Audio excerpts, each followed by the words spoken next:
All right. The Community Development Meeting, August 5th, 2019, call order, please. Chairman Moiseo. Here. Alderman Seager. Present. Alderman Floria. Here. Alderman Kirkwood. Here. Alderman Turner. Here. Thank you. Roll call, we did that, policy.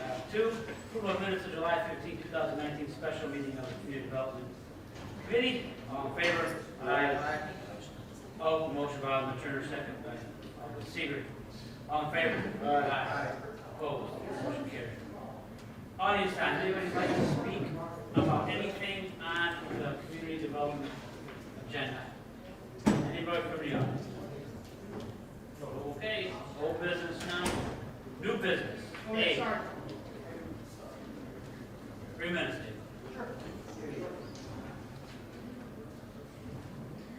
Hello, everybody. I just want to make a note to, looking at the agenda for the new alderman, 1402 Washington Street is up for sale again. This is the third time it's come up to council. The first two times it was blocked by myself and another alderman. The reason being is because in 2013, Waukegan partnered with the CMAP, Chicago Metropolitan Agency of Planning, to do an LTA, local technical assistance. And they focused on the Washington Street corridor, and in their recommendations it was to keep that parking lot open space because that is a very used corridor for Waukegan with a lot of customer base there. And so having free parking available to them was an asset. Also, just a little bit of knowledge too on that. This is the highest bid so far too, I believe. So it was down to like 2,000 or 3,000 the second time. The first time I forget what it was. This is the highest value that we're getting for too. But again, keep in mind that also this parking lot, this is the third time it's come up. And again, this is something that was recommended to be an asset to the community actually overall. Those are my comments about 1402 Washington Street. Thank you. Anyone else? All right, thank you. New business. Item A, motion to authorize the proper city officials to execute an intergovernmental agreement to join the Lake County Land Bank Authority. Motion by Alderman Seager, second by Alderman Turner. You guys are up. These folks are going to give us a little information on the land bank. Great, thank you. Alderman, my name is Amanda Clark and I'm the Executive Director of the Lake County Municipal League. About 3 years ago, we were contacted by about 5 of our municipal members stating that they each had a very similar problem with blighted and vacant properties in their community. So we worked together to apply for a CDBG funding grant in order to do a feasibility study to see if the land bank would work up here in Lake County. There were already 4 pre-existing land banks in the state of Illinois, 3 in Illinois, we would have been the 4th. So we hired a firm, Tesca, that came in, they did a feasibility study, they determined that a land bank here would be an effective tool for addressing our vacant blighted properties. Since then, we have formed the land bank through intergovernmental agreement. We have 6 municipal members. Our municipal members include Beach Park, Fox Lake, Round Lake Beach, Round Lake, North Chicago, and the City of Zion. The City of Waukegan has been very involved in a lot of the planning discussions, has seen the IGA, I believe you all have seen the feasibility study as well as the IGA and all of the relevant documents. It's a great organization. We were formed in December of last year, so we've been meeting every month and working on getting the land bank up and going. We just recently were awarded an APP funding grant in the amount of $250,000. So we'll be using that for some seed funding as well as doing some outreach to banks and other possible resources to help get us going into the land bank. Brett Denson is an attorney that has been integral in forming the other land banks in Illinois and has also been integral in forming our land bank. So he's going to talk with you a little bit about what exactly the land bank is, what it does, and how it would operate. Thank you, Manny, and thanks for having me. So, just very concise overview of the land bank. It's an intergovernmental agency that pools the authority of its members to do one specific thing. It's to acquire and repurpose abandoned properties. So it uses your existing authority, North Chicago's existing authority, all the members, and it's an additional supplemental staff to just focus on that one problem to alleviate your budgets and the need to create your own staff and all the different municipalities to tackle that one issue.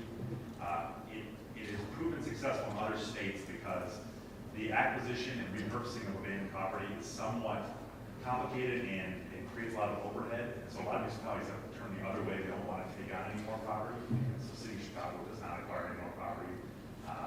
Other larger cities around the nation have moved away from acquiring properties because it's so intensive to have staff focus on maintaining the property and then selling it, all different elements. But it doesn't mean that you don't need to intervene on some of the properties to repurpose the property itself. So that's where land banks have come in to help do that on behalf of all the members, provide insurance, indemnify municipalities from anything that happens on these properties, including environmental contamination. So it allows you to get involved in brownfield without having the city put its own budget on the line.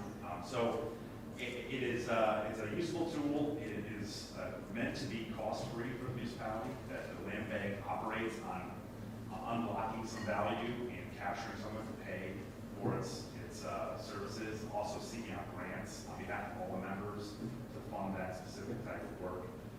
And it's been working well in Cook County for the last 7 years. Cook County Land Bank Authority is up and running and is now taking in 500 or so properties a year.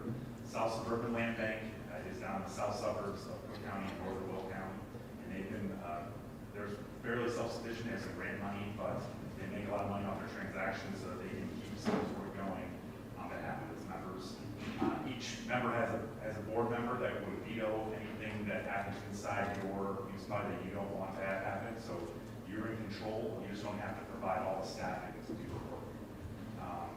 So with that, if you guys have any questions about the background, there's no additional legal authority that's provided. It's just taking the legal authority you have and using it more wisely and sharing the cost.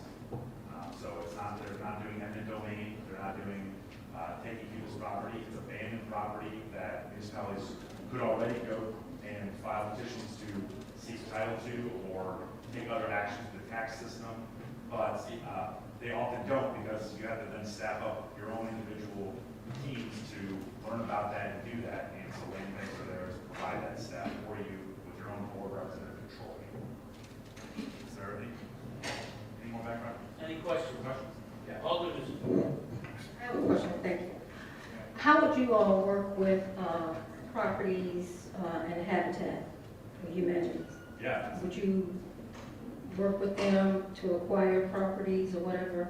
Because I know some properties we've turned over to Habitat, and they rebuilt homes or refurbished the homes and give them back on the roads. Sure. So any work at the land bank in Waukegan would be at the control of the members. So we do whatever you would tell us to do. And I say us, meaning the land bank, I'm not actually.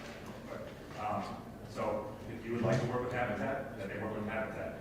Land banks in Illinois do work with Habitat a lot. We're just finishing up a project with Joliet, the South Suburban Land Bank, with Habitat. And it's Habitat, other affordable housing organizations. It's a great way for them to provide affordable housing by saving the existing structure and reusing it. They don't have the legal authority on their own as 501c3s to intervene and save structures the way that municipalities do. And so this provides that authority and connection to the properties without having the municipality have to do the development. They just step in, seize the property if it's falling into tax delinquency or is abandoned under state law, and then reconnect it to organizations like that. Alderman Florian. Can you clarify again about the member from our municipality on the board having veto power? It sounds like only one person shouldn't be able to veto things, but you're saying that if we don't want something to happen, that person can stop it from happening in our community. Right, so the board of directors of the land bank is made up of a representative from all the different members. And so Chicago has a board director, some mayors are serving as the board director, and they kind of funnel the initiatives of that municipality to the board. So mainly it's just telling the board, we would like you to look at these types of things. So for example, one of which is there's a marketplace of real estate owned REO properties that are owned by banks from the foreclosure crisis. They are trying to find municipalities and land banks to take those properties. And so there may be an initiative to say, look at all the ones in this area of Waukegan, if you see any, tell us the price, and we'd like the land bank to acquire them for us. That type of initiative. So 99% of the time it's an affirmative request to the land bank. But it is built in that if for some reason the land bank wanted to take on a project in Waukegan that wasn't brought by the director, it's built into the fabric of the land bank that the director has to approve that project or else it doesn't go. That's just alleviating any concern that this land bank would do anything in Waukegan that you didn't want them to do. It doesn't make sense to them to spend the money anyways on something that you wouldn't want, but I know there's a lot of concern early on that what's happening, that there would be some land takeover, especially with the Cook County Land Bank and other land banks working on municipalities. So that was always been put into the very beginning, that everything that's done in Waukegan will be done at your direction and with your support, and there's an ultimate veto power there to stop anything that was happening in Waukegan. Yeah, we built the land bank with two huge priorities in mind. We wanted to retain municipal control, and so our IGA says that. And we also took out the portion asking for municipal dues.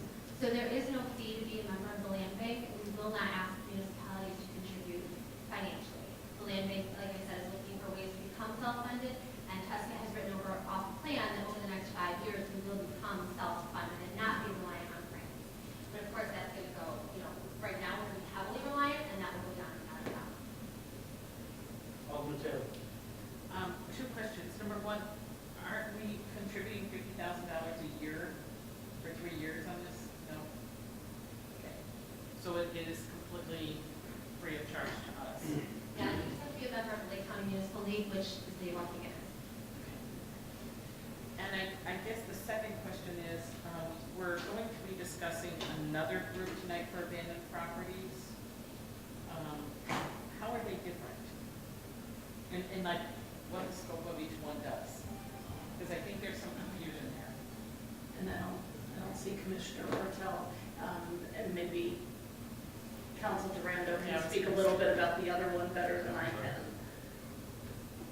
The other item on the agenda tonight is the demolition, is to try to sue the demolition of those other 3 properties. It's because this hasn't been passed before this board. I thought there was another one, like The pro champs. Oh, that's regarding vacant structure registries. So there's throughout the city, properties that don't have people living in them currently.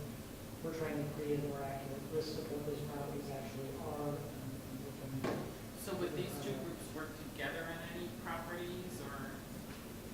There could be separate, I mean, there will be overlap, but they're largely separate objectives. With that, the objective is to understand what properties are vacant, whether or not the owner is actually doing something to move the property, whereas the land bank is more targeted towards properties that are already actually abandoned. Nobody's claiming ownership of the property. Just to follow up on that, so Coachings is an organization that provides data, helps catalog data, and the land bank assesses the title, requires title. We use the data to help out, so they're not at all in competition. They're just 2 separate areas. Alderman Rivera. Yes, thank you.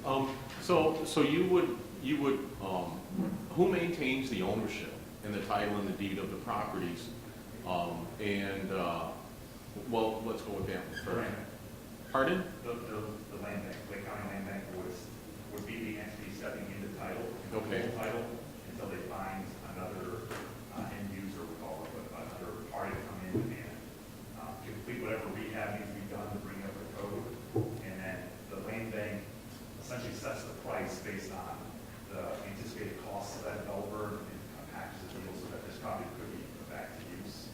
But the whole time, the land bank is the party that owns the property. It's its own legal entity. And so there's a shield of liability to the municipalities. They have another membership organization that will step in the title of the land at its direction and on its behalf. Thank you. Alderman. So are there any restrictions or limitations on either the types of properties or the conditions in which those properties are in? So there's no legal restrictions on it. Practically, the land bank needs to be self-sufficient, so it can't take on every single demo candidate inside your community. So there's kind of a give and take with the municipality, that often needs a municipality handling demolition type work and leaving acquisitions of the property to be saved to the land bank, because that's where their expertise is. So that over the last 7 years, the somewhat of a break from where the land bank is involved in the worst of worst demolition. And that being said, land banks have used APD funds to demolish properties on behalf of members before, but no, they can do residential, commercial, industrial. It's all a matter of what is the end use. So on industrial, a lot of times there will be a new business wants to come in. They would use that building, but it's been vacant and it's tax delinquent. There's no owner anymore to buy it from. That's a classic area where land bank would step in and almost convey it simultaneously to the new buyer to avoid holding costs of a major industrial property. Okay, thank you. All in favor? So it doesn't matter the specifications on the size of the property? So there's no, and the budget associated with acquiring and holding it does matter. So larger properties naturally might come with a larger budget, but the two land banks that exist in Cook County and Northern Will, they hold malls, they hold an entire subdivision. One of them in the foreclosure crisis stepped in to acquire a 100-unit subdivision that was partially built, but the whole neighborhood would have collapsed if this subdivision was allowed to fall apart. So the land bank stepped in and they know all the lawns and are individually selling off the lots as the developer.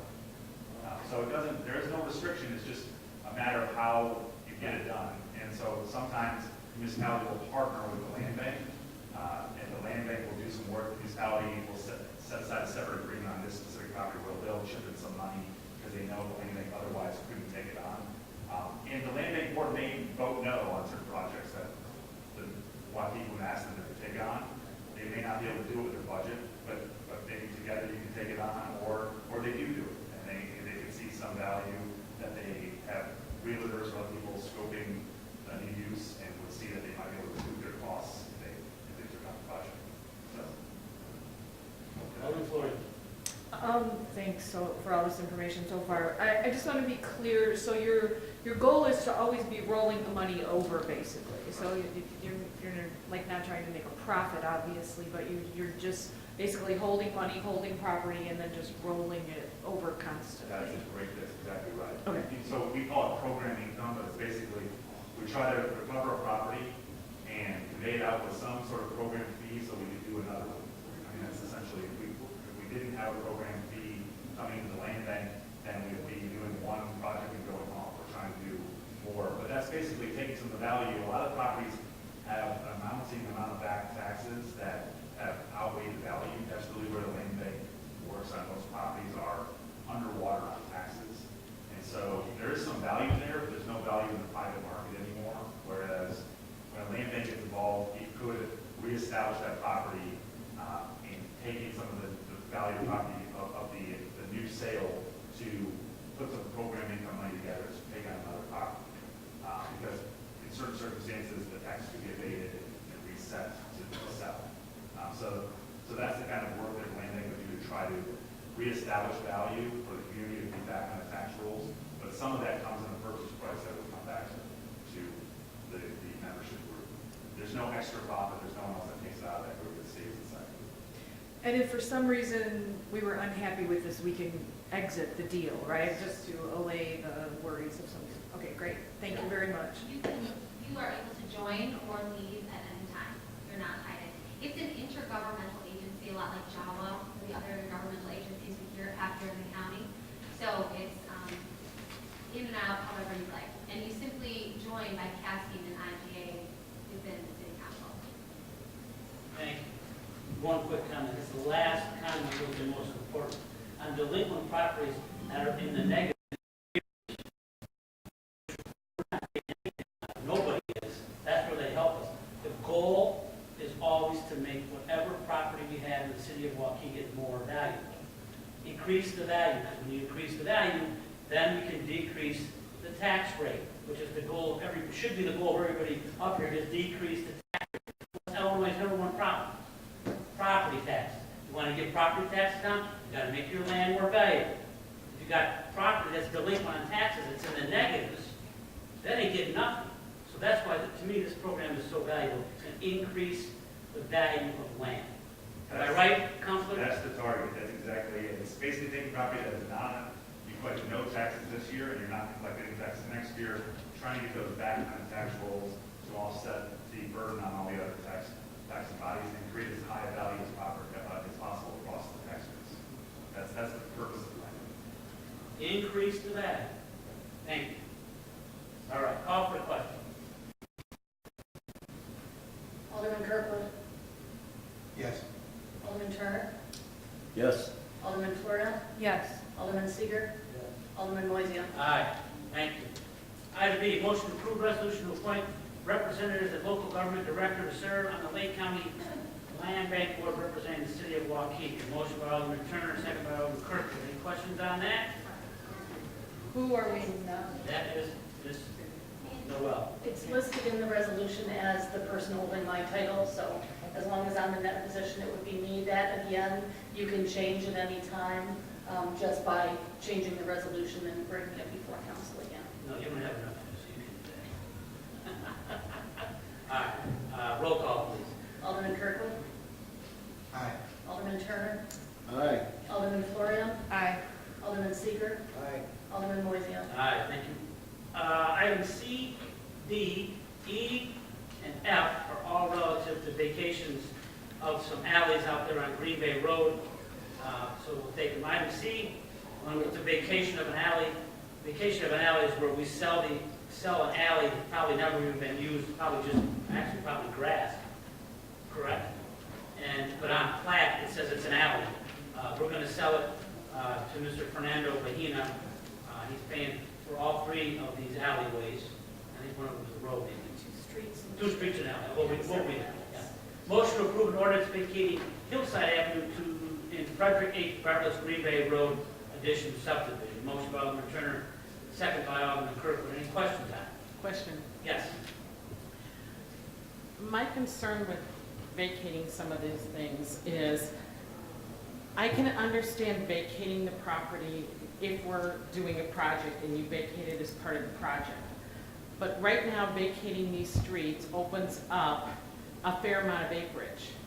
And we don't know what that project will be. So what happens if we end up with another truck stop? Because you've got a group of land there. We have to approve anything that would come before us, right? I think. Well, we did not a truck stop, remember? That's how it came through the back door the last time.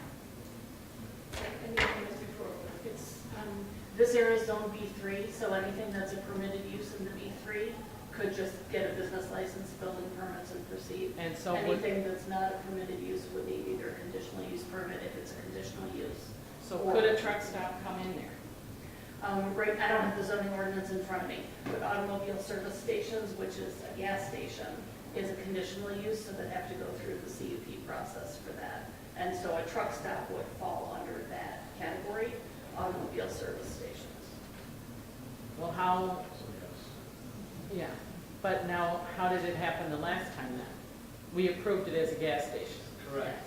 But they had the CUP process. But they had the acreage, because it was going to Right. all that acreage, so that's how they Right. got that. See, that's what I'm afraid of with this, is just the acreage that it creates. I know they've talked about a project, but I haven't seen any plans for a project.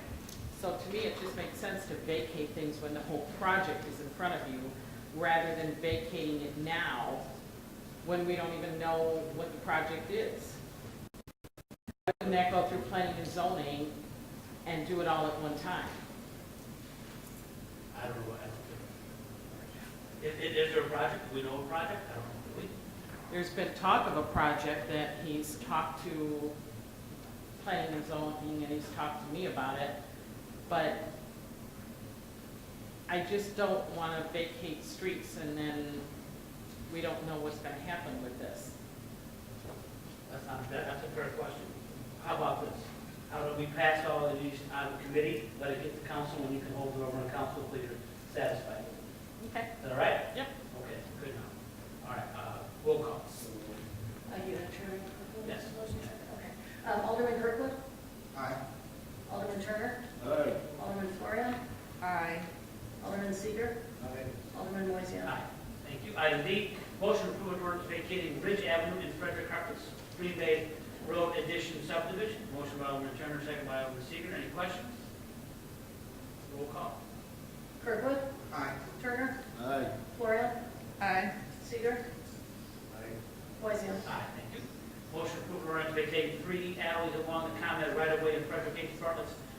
Road addition subdivision. Motion by Turner, second by Kirkwood. Roll call, please. Alderman Kirkwood? Aye. Alderman Turner? Aye. Alderman Flores? Aye. Alderman Seager? Alderman Moiseo? Aye, thank you. And item F, motion to approve an ordinance vacating 3 alleys west of Green Bay Road between Central and Darrow Avenues and Fred H. Bartlett's Green Bay Roads addition subdivision. Motion by Turner, second by Kirkwood. Any questions? Okay. Roll call. Alderman Kirkwood? Aye. Alderman Turner? Aye. Alderman Flores? Aye. Alderman Seager? Aye. Alderman Moiseo? Aye. And those all, Alderman Taylor, you will hold those over on the council. Yeah. Or table, you can do either one. Hold it over, means it's got to come up again. Table means you can keep it there till you have it. That is your work, correct? Yes. Okay, all right. Thank you for doing that. Item G, resolution authorizing the sale of property located at 1402 Washington Street. Again, this is that parking lot that's gone round and round with it. There's pros and cons of both of it. They use it, guy wants to buy it for, was it 10? 10. So, we've probably talked about this ad nauseam before, but, We haven't. yeah, that's true. What's its zone? That's zone B2. B2, so you could put a structure on it, I guess. Is that Mr. Bahena? No, this is,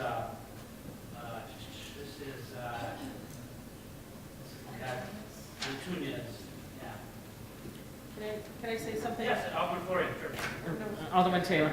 Oh, I'm sorry, My concern is now and has always been that at some point, we really do need to widen out Washington and get off-street parking if we want to have some good access to the lakefront. And if we start taking some of these potential parking spots away, that kind of limits our options down the road.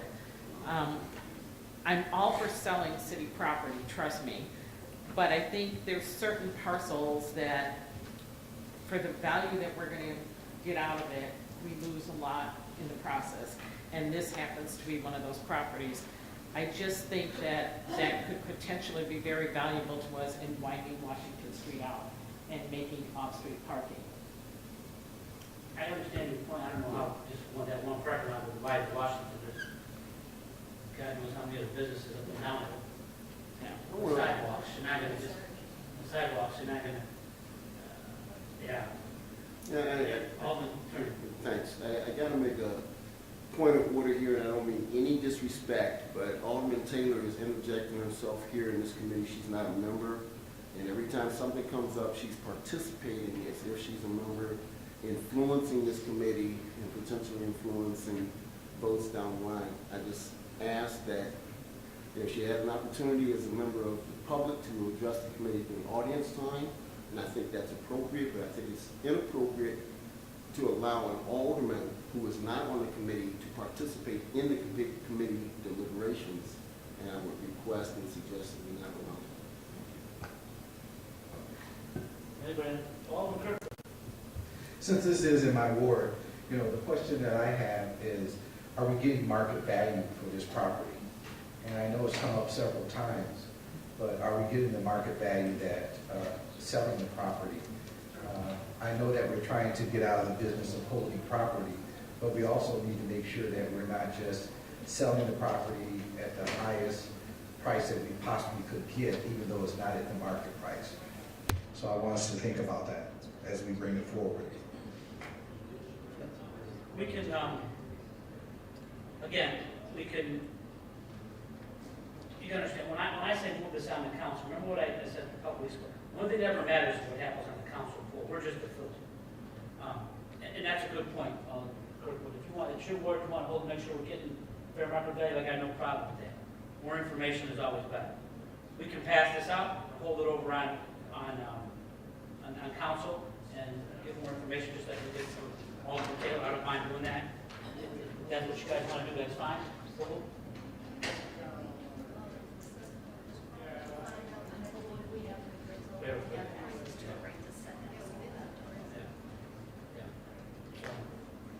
And I'm all for city land, so, yeah, Alderman, Florian, go ahead. Do we know what he wants to do with it?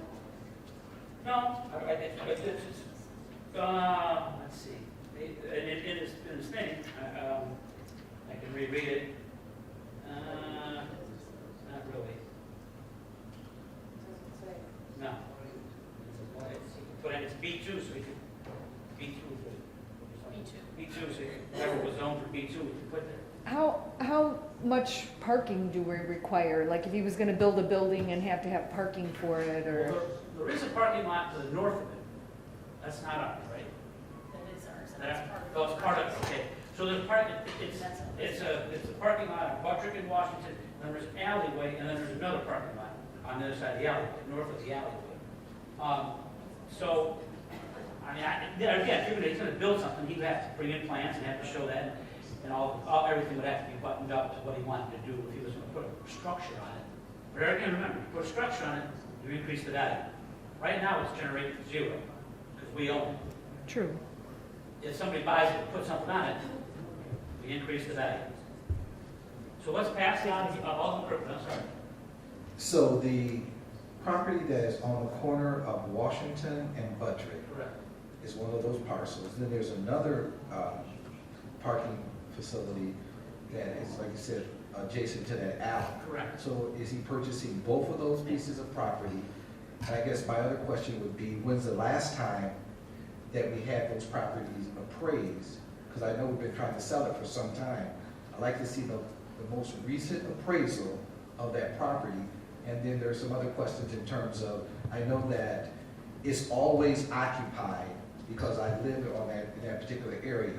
It's used constantly by the businesses on Washington Street. So I want to make sure that we don't just sell property because we want to sell it, and also because we're trying to get out of the business, because there's not enough parking on Washington Street itself for the individuals that patron those particular businesses. That's fine. We can go about that, that's fine. So let's vote it. Vote it, and yes, I'm sorry, over. Just a question, what kind of efforts have we made to market the property? And how has that gone?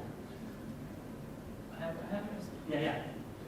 We have not actively marketed that property. We've received some offers for it, but we haven't listed it for sale. Okay, thank you. Okay, all right. We're gonna vote it and hold it over on council court, okay? All right, so roll call, please. We need a motion. A motion by Alderman Kirkwood, second by Alderman Seeger. Alderman Kirkwood? Aye. Alderman Turner? Aye. Alderman Florio? Aye. Alderman Seager? Aye. Alderman Moiseo? Aye. That will also be held. Thank you. Item H, a resolution authorizing the disposal of property located at 415 West McKinley Avenue. That's going to be divided between the two adjacent properties, correct, Councilor? Any questions as Alderman Florian? This concerns me greatly. This is one of the last votes I was taking before the new council was sworn in, and there was a lot of controversy about this. As a matter of fact, I used this when I was knocking on doors. It bothers me that we paid much more for this property this year than it was worth last year. I believe more than double. Wasn't it something like 20,000 versus 50,000 or somewhere in that neighborhood? Oh, I don't have my microphone on, I'm sorry. We paid much more for it than we did, than it was worth a year ago.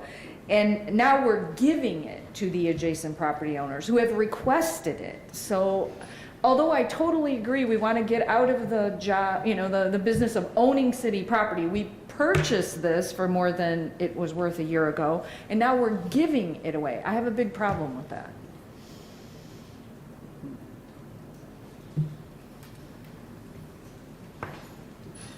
Anybody else?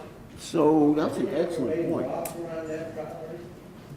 that was that property that had been blighted. It's been a blighted property for years. It's been a problem property. Right. And we tore it down. Hmm. And, You know, if I may, And Florian makes an excellent point. I never considered that. We're giving away something of value for nothing. I mean, it would seem to me it'd be more appropriate, right, to offer it for sale. Put a price tag on it. Put it on, or just put an easy price tag on it and I don't say. think it's big enough to put another structure on it. Am I correct on that? It would be. Well, what I'm suggesting, I I think, agree, we probably should, they should pay something. yeah, well, right, yeah. Or just- Give it to me. I'll sell it. Now, isn't this the same property that was on homicide? It was, it had been a very blighted, problematic property for years. Problematic is polite word. And that's why, at the end of the day, we took it down, I think. And I'm not opposed to taking down properties and dividing it between residents. Obviously, She's made no an one wants to excellent live point. next to that, but Right. you'd have to pay something. Well, and I don't think it's ever been addressed why we paid more for it than it was worth a year prior. The person that we bought it from had bought it just a year before, and we paid more than double what they paid. I think that person put some work or effort at some. To a house that was gonna be torn down? It wasn't going to be torn down when he bought it. He was trying to refurbish it. My understanding, I don't know this to be a fact. It's my understanding that investor, if you will, had put some material effort and labor effort into the property, and then he was approached to sell it, and he says, hey, you know what, I bought it for X, I put in X, and I like X, and that's how it came. Okay. Well, If I'm wrong about that, maybe Well, someone can correct me. Moving forward, how about we get an appraisal of it, see what it's worth?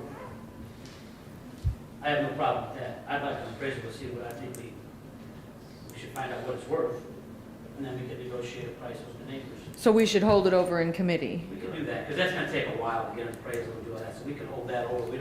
There's no reason to put that on to the council, because there's not gonna be ready to go for a while, so. Can we do that, Noel? Can we get an appraisal of it, come back with what it's worth, and then we'll start from there? I agree that we should be giving away Yeah, I agree. property. Taxpayer money. No, we shouldn't be giving away property. The problem is, they don't want to buy it, and we're holding on to it forever. That's what the art of negotiation comes in. Sure. And this one probably wouldn't even have been one the land bank would want to deal with. It was a disaster. Yeah. We've had, and like, I think the one was, but the Waukegan has been a disaster, but it was one of the worst. All right. So we are going to hold that over in committee until we get an appraisal and find out the value of the land. Am I right on that committee? Correct? Yes. All right. Item I, amending chapter 21 by adding 8th Street and Lincoln Avenue to list of angle parking established. I think this is just a cleanup according to the police department. Commander Beach, am I right on that? Oh. You have to come, Yes. okay, good enough. All right. Motion by Alderman Seager, second by Alderman Turner. Roll call, please. Alderman Kirkwood, Aye. Alderman Turner, Aye. Alderman Florian, Aye. Alderman Seager, Aye. Alderman Moiseo. Aye, thank you. Item J, a resolution authorizing the Corporation Council to prosecute certain nuisance abatement lawsuits and seeking declarations of abandonment against certain real properties. Those, can I read the properties? Counselor, can I read the properties? 611 South Elmwood, 512 Lloyd, and 2004 Herbert. This resolution expresses authorizes the city to take ownership of property if necessary or desirable to spend demolition and recover the costs associated with the demolition. Can we use that grant money, Mike, to demolish those from the IDA? Yes. We can? Okay, thank you. Motion by Alderman Turner, or second by Alderman Crooker. Any questions on that?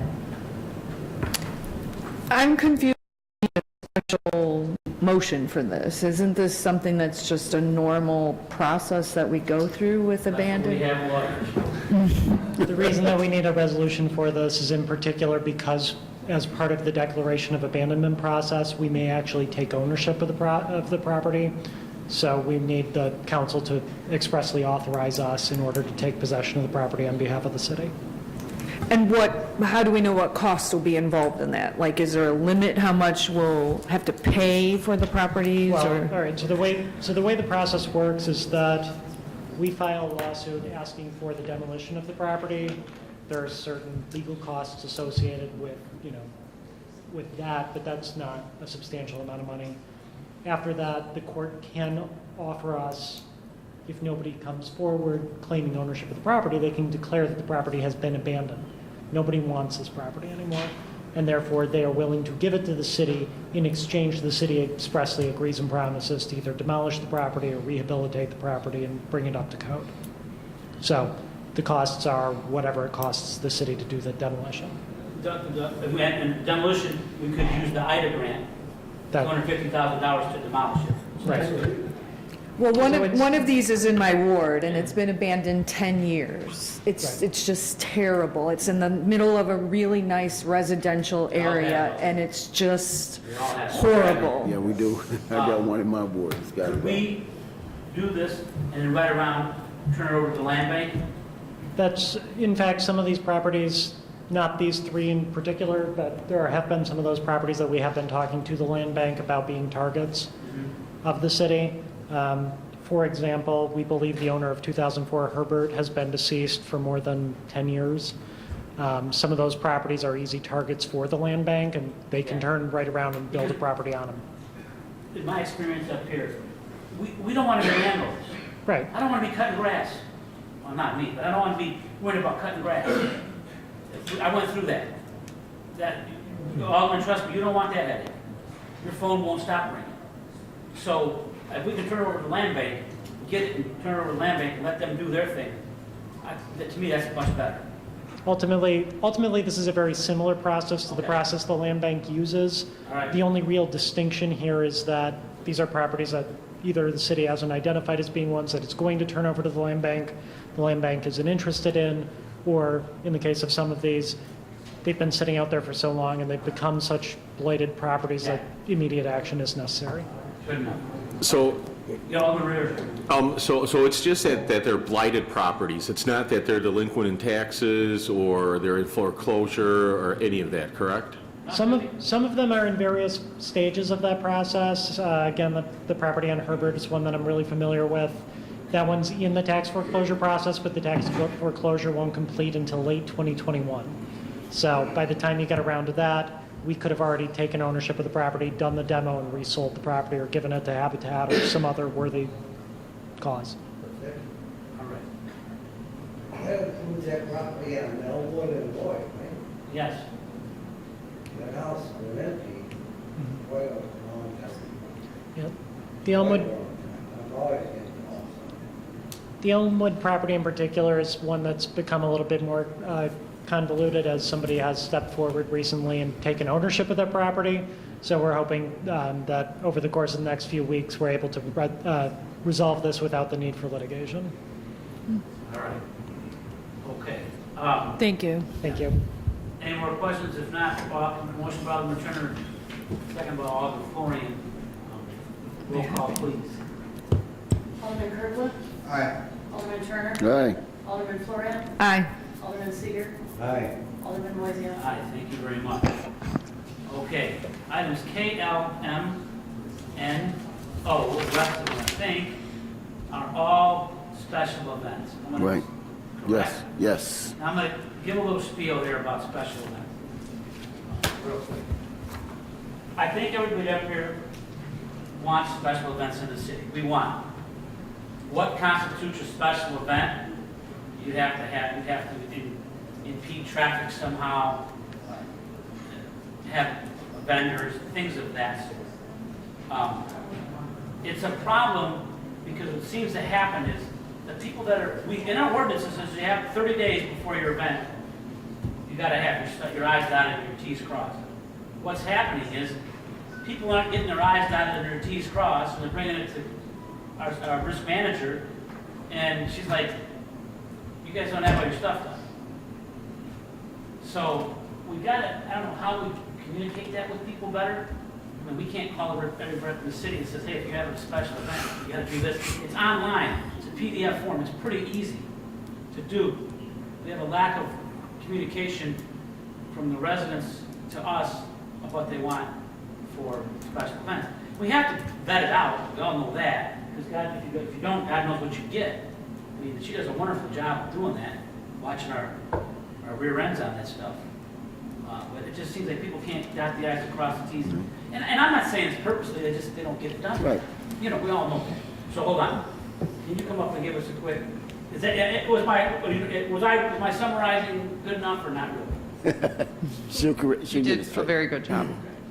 So just a little bit of background for the committee as a whole.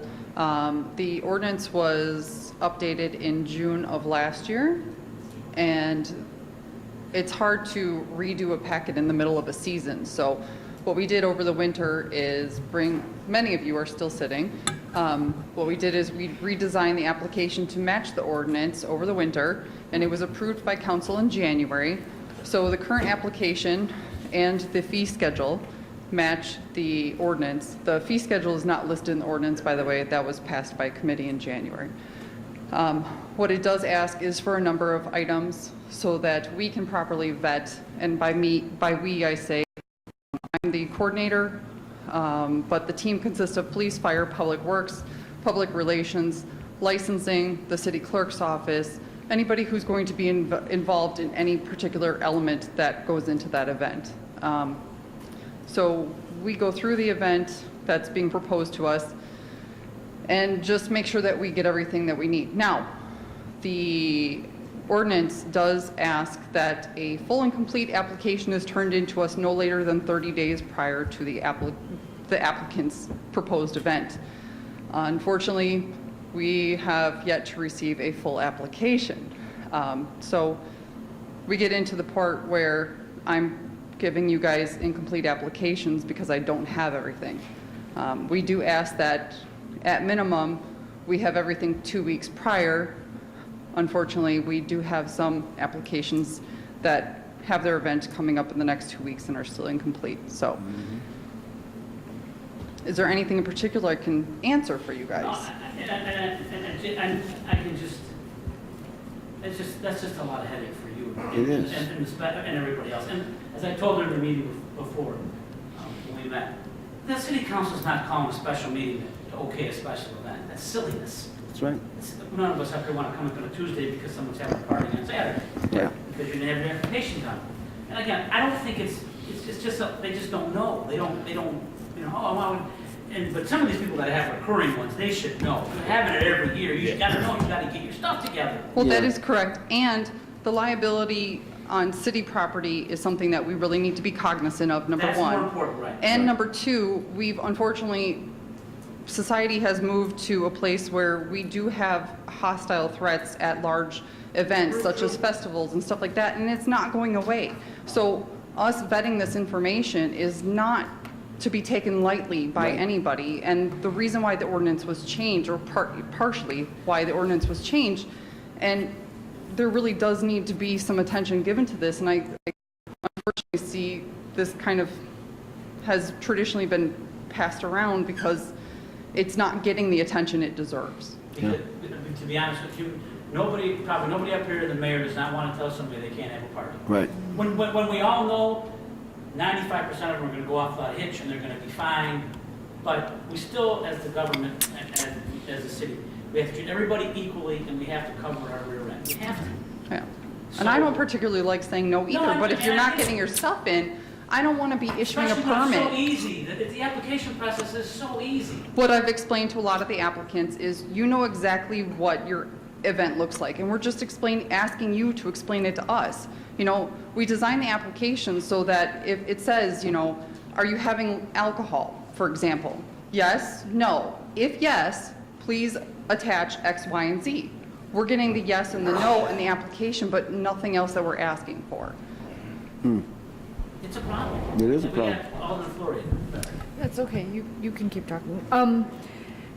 One of my big complaints around this whole situation is people, that we have rules about things and then we don't follow them. And that's what frustrates me. And that's why I think some people are like, oh, they're very cavalier and Right. casual about some of this because, well, I know it'll get approved or, I did it last year, what and she's trying to make us accountable. And that's her job. And we all should be supporting her 110% because like you said, it's about liability.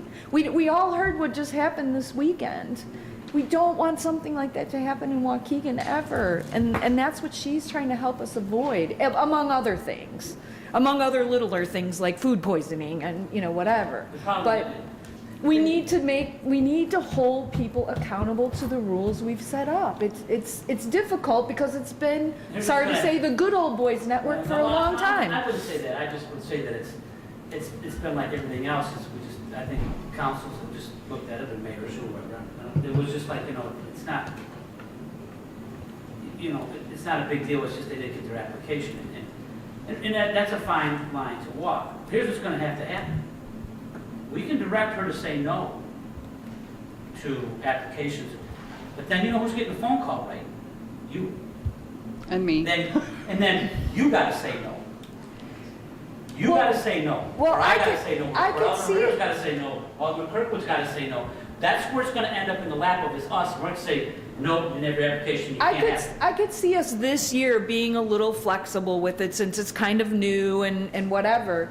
But like you say, a lot of these events are recurring. So we should put these people on notice. Next year, there's not, it's 30 days. And like you said, it's online, it's easy. Should be. But I really think most of it's just a lack of communication. I think it's malice. It's not, I'm just going to do it because I know this. No, I really do. I have a different side of me that says most people they just can't dot their I's and get their T's. We have encouraged a lot of our recurring event holders and large events that are being proposed to come in and meet with us. We specifically talk about why the changes have occurred, what the necessary elements are to the changes. For example, we want to follow our own ordinance for licensing, and that was a big adjustment that didn't get attention in the past. And all of the vendors for these applications that are involved in these events should be properly vetted through our licensing so it matches our ordinance requirements. And that's something that, there's a reason why we're asking for vendors and everything else. And, again, all of this is supposed to be due 2 weeks prior to the event, and we're still talking about these things. But that was one of the particular changes. Let's obey our own ordinances, our own regulations. That's all we're asking. Alderman Ritterwood, I'm sorry, I missed you.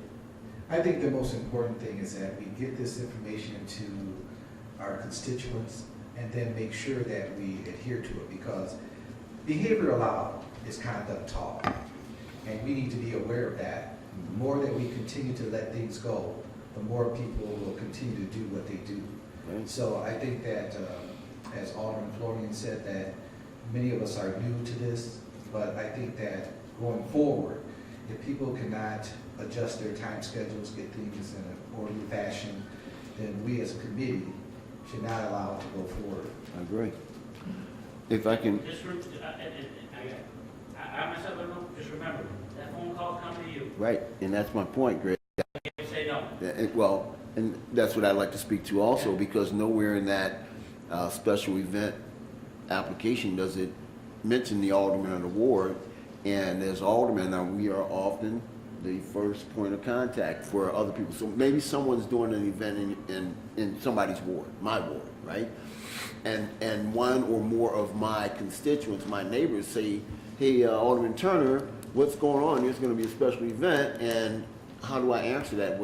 I should have knowledge of it. So I'd like to see some kind of notification or involvement in that process, and then consider it, putting that in context or in contrast, I should say, to a block party application, right?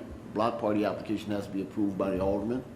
Correct, But and the block special- parties are designed for But the residential. special event could happen, and the alderman would have no knowledge of it at all until it comes to the floor. May I make a suggestion? Yes, ma'am. We do have an application closing process.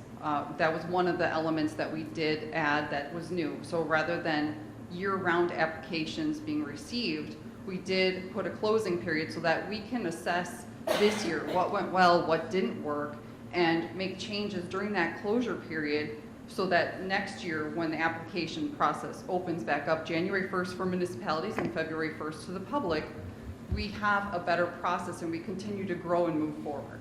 Right. So I would suggest we leave it as is. We're so close to the end. I'm just trying to get through these last ones. And if I'll you bet. would love to have a suggestion of any sort, I Yeah. will take it and we can put it into the thought bank for the winter re-eval. How's that? Agreed, thank you. Okay. Not all special events are sponsored by, even though they may happen in a certain ward, they're not necessarily sponsored by residents of that ward or businesses of that ward, correct? That is correct. So it would be hard to go through an alderman for some of this. It's Yes. better going through the city. I don't particularly disagree, but I work for you guys. I don't, me as an alderman, I mean, even block parties, though I thought silly that I gotta put my name on it to have a block party. I mean, most of the residents invite me anyway, but I mean, and there has been instances where someone will have a block party. It hasn't happened in my ward that I know, where one family decides to have a block party, next thing they got the street blocked off and all hell's breaking loose and the rest of the residents like, what the hell is going on over here? That does happen. But I would much rather want to know if I'm having a special event in my ward, so that when I get the phone call, hey, Greg, there's music's going crazy over at so-and-so and so-and-so, what's going on? That's happened to all of us. So, not recent, but it has happened in the past. So, and there's been a much better job since you've been around as far as knowing what's going on. So, thank you so much. Thank you. But, to me, I'd rather have the other way. I don't care, but just give me a notification that the residents of so-and-so are having a block party. Just give me a notification that there's going to be a special event here and there. Alderman Rivera.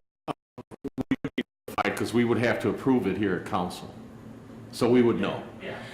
And my comment is that compliance lies with us, the council, and we have to be consistent with this. And sometimes we're not. And we will allow things to get a lot larger and classify them smaller than they actually are. So again, I'm just looking and saying that we need to be consistent and we need to be compliant. All right. That was a good discussion. Let's move on. Item K. Motion to approve waiver for noise to exceed 50 decibels, 8/10/2019 from 12 to 9 p.m. for party in the park lot TR with special events permit pending submission of proper paperwork and staff approval. Motion by Alderman Turner, second by Alderman Seager. Any questions on that? All right, roll call. Alderman Kirkwood, Aye. Alderman Turner, Aye. Alderman Florian, Aye. Alderman Seager, Aye. Alderman Moiseo. Aye. Motion to approve application fee waiver for noise to exceed 50 decibels, 8/17 from 12 to 5 for Real Men Grill at Lions Math and Science Christian Academy. Special events permit pending submission of proper paperwork and staff approval. That's a school, so it's a Christian Academy, so it's a church, I'm assuming. Motion by Alderman Turner, second by Alderman Seager. Any questions on that one? Roll call, please. Alderman Kirkwood, Aye. Alderman Turner, Aye. Alderman Florian, Aye. Alderman Seager, Aye. Alderman Moiseo. Aye. Motion to approve use of city property, gate fee waiver and waiver for noise to exceed 50 decibels, 8/17/19 from 11 a.m. to 7 p.m. for Afro Fest at Standard Pavilion, special events permit pending submission of proper paperwork and staff approval. Motion by Alderman Turner. Whoa. What? No. I just want to comment here. So the norm, this is 8/17 is a Saturday. The norm is that the city charges a fee to entry to the lakefront, to the beach, right? But because these folks are having a special event, we are going to not charge a fee. Are we being reimbursed that money that the city is? I hate to think of it in these terms. I hate doing this, but since it's the way it's done, right? So we're not going to collect any entry fees. Are we going to get? Are the sponsors of Afrofest going to reimburse us for that loss? Or are we just giving away money again? I don't know. It sounds like it, but it, Cascade, I'm sorry. I did request the written guidelines from the applicant as to the gate fee waiver, whether we would be just waiving the $10 per vehicle, or if there was going to be some sort of other arrangement, but I have yet to receive anything in writing regarding any of the 3 requests from this applicant. Wow. Yeah. Alderman Seager. Did we not have this event last year? We did. Yeah. We've had it for a number of years. Yeah, it's happened for 30 years, I think, 20 or 30 years, a lot of years. But my point, Alderman Seeger, is that now it used to be held at Greenbelt, and now the last couple of years, I think it's been down at the lakefront. So here we are, we're gonna pass a waiver so that people who enter the beach on this particular Saturday, they don't have to pay an entry fee, if you will, to the city of Waukegan, right? So the city of Waukegan is not gonna gain any of the normal monies we could, right? And then, the person or the people who are putting on this event, right, they're not gonna pay us the money. So we just because they have an event, they're having a party at their house, so I lose money. It's actually in our house. Yeah. But I think what we need to understand is that the Alpha Fest was originally on the lakefront in Waukegan for years and years and years, and we did not charge. You know, as long as you came down, you had a good time. Last year I was down, there was no charge. So I don't know if it's something new this year that we're considering charging, but there's never been a charge to get on the lakefront for Afro Fest. So anybody can have an event down there and we don't charge money because that's... I'm not sure of that, but I can tell you that traditionally for that particular festival, Yeah. I know that the gate is up, you just come through, Right. and that's it. Now, I think that why that occurs, I couldn't tell you that, but I know it has occurred last year, year before last. I'm sure it has. I don't know. Something that we should think about and consider, right? Yeah. But I'll vote for it, yeah. This is Saturday, so it's 2 Saturdays. Saturdays. All right, well, a motion by Alderman Turner, second by Alderman Seager. Roll call, please. Alderman Kirkwood, Aye. Alderman Turner, Aye. Alderman Flores, Aye. Alderman Seager, Aye. Alderman Moiseo. Aye. And motion to approve waiver for noise to exceed 50 decibels, 817 and 818 from 10 a.m. to 6 p.m. for Festival Emmanuel and Iglesia Emmanuel, special events permit pending submission of proper paperwork and staff approval. Motion by Turner, second by Kirkwood. Any motions on, any questions on that? Roll call, please. Alderman Kirkwood, Aye. Alderman Turner, Aye. Alderman Flores, Aye. Alderman Seager, Aye. Alderman Moiseo. Aye. And, motion to approve waiver for noise to exceed 50 decibels, 8:31:19 and 9:1:19, from 12 a.m. 11 to 11 p.m. for Labor Day Party at Puerto Rican Society, special events permit, pending submission of proper paperwork and staff approval. Motion by Turner, second by Seager. Any questions on that? All right, roll call. Alderman Kirkwood, Aye. Alderman Turner, Aye. Alderman Flores, Aye. Alderman Seager, Aye. Alderman Moiseo. Aye.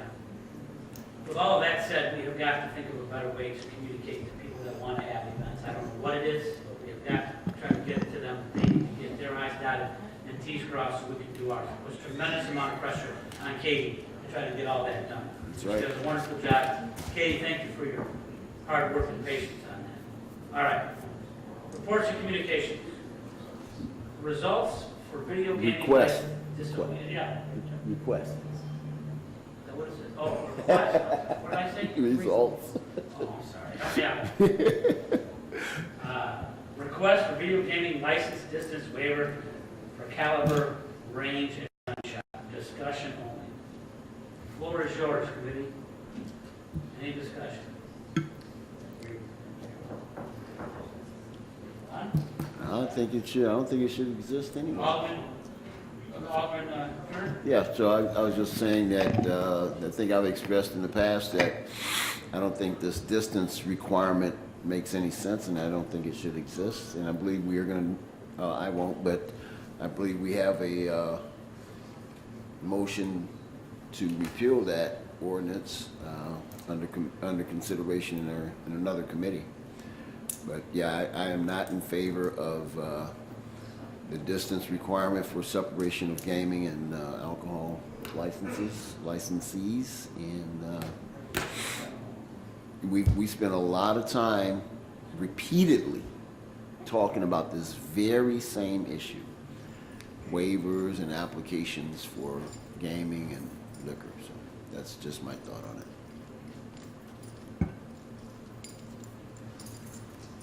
People know my thoughts on it. I think this is a poor way to regulate it. I think it needs to be regulated, but I just don't think distance is the way to go. But until we come up with something else, we're going to keep getting these all in the 40. So my thing is based off of what you're saying, though. You're saying you don't believe distance is the way to regulate it, but it should be regulated. I don't think we should repeal anything until we replace it, till we know what we're going to replace it with. If we're getting a casino in 2 years or whatever it's going to take, I think that's going to affect the existing gaming facilities we have. Maybe not in a 70% way, but at 50%, it's going to affect them somehow. Let's just put it that way. So the more of this we encourage in the next 2 years, I think we're almost setting people up to fail in a way, because suddenly the big boys are coming to town, and now you're going to have, it's kind of like letting a lot of little shops open up and then invite Kmart in, or, not that Kmart exists, but you know what I mean. And if you get to the part that says that's the free market, you use the free market, and whoever's the better, it's the business. That's just how things work. And I agree with you. I mean, and can I say one more thing? We just created this downtown entertainment district, which does just this. It eliminates the distance requirement. Why don't we wait and see how that works a little bit before we do it throughout our whole city? that's not a bad idea. It just happens. That's not a bad idea. Let's see how it goes. Nobody knows how it's gonna. It may be great. It may be fine, and there may be no problems. But why don't we wait and see?